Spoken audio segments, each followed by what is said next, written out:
जोहार, मी श्रीमंत सुरपाम। आपण पाहत आहात एस भारत न्यूज, जनसामान्याचा आवाज। बातमी आहे गडचिरोली जिल्ह्यातून। गडचिरोली जिल्हाधिकारी कार्यालयामध्ये बैठक घेण्यात आली।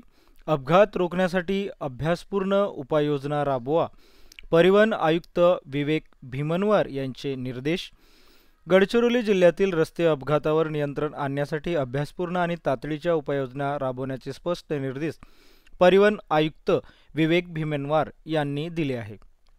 जिल्हाधिकारी कार्यालयात झालेल्या रस्ते सुरक्षा समितीच्या बैठकीत त्यांनी सांगितले की राष्ट्रीय महामार्गावरील अपघातात 2 चाकी वाहनाचे अपघात आणि संध्याकाळी 6 ते 10 या वेळेत होणारे अपघात ही 3 प्रमुख कारणे आढळून आली आहेत। अतिवेग रोखण्यासाठी ITMS प्रणाली त्वरित कार्यान्वित करण्याचे आणि ऑटोमॅटिक चलान प्रणाली सुरू करण्याचे आयुक्तांनी निर्देश दिले आहे। महामार्गावर दुभाजक बसविणे, रस्त्याची रुंदी वाढवणे व देखभाल वेळेत पूर्ण करणे यावर भर देण्यात आला। अपघात प्रवण स्थळ 31 ठिकाणी विशेष उपाययोजना करून ब्लॅक स्पॉट विकसित करण्याचे आदेश देण्यात आले। तसेच ओव्हरलोड वाहने व दारू पिऊन वाहन चालवणाऱ्यावर कठोर कारवाई करण्याचे निर्देशही त्यांनी दिले।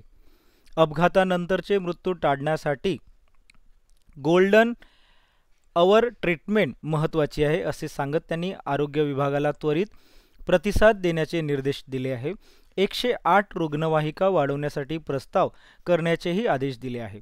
बैठकीला जिल्हाधिकारी अविशांत पांडा, जिल्हा पोलीस अधीक्षक श्री निलोत्पल, सार्वजनिक बांधकाम विभागाच्या अधीक्षक अभियंता नीता ठाकरे, उपप्रादेशिक परिवहन अधिकारी किरण मोरे यांच्यासह विविध विभागाचे वरिष्ठ अधिकारी उपस्थित होते।